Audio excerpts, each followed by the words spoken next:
An unhappy homecoming 2010 for Army in front of the largest crowd of the season. More than 30,000 watched Temple of the MAC beat Army 42-35. We call the game for you on the CBS College Sports Network. Dave Ryan alongside Jason Sehorn, a former defensive back in the New York Giants. And Jason, on our broadcast, we talked about Bernard Pierce, Temple star running back, being out. High ankle sprain might be a problem. In the end, it was not a problem because Matt Brown filled in and was fabulous today. Yeah, we just talked about the difference of going from a 1-2 punch to a 1 punch. Well, clearly that 1 punch was a knockout punch for Temple with Matt Jones. I mean, he just ran all over this defense today. And really what was interesting is we're talking about a guy who had 226 yards rushing today, all right, and he had no yards rushing in the second quarter.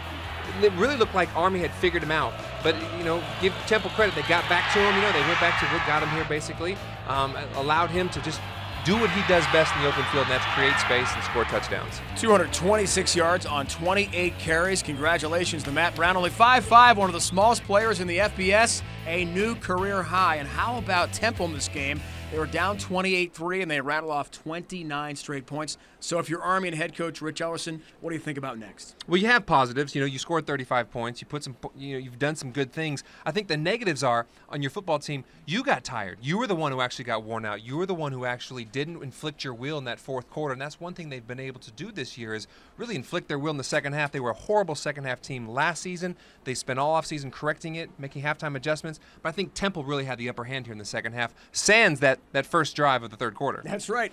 Other than that, it was all Temple. New career best for Trent Steelman as well, sophomore quarterback of Army. 4 rushing touchdowns. He threw for 1 as well. However, homecoming spoiled by Temple. That's the story from West Point.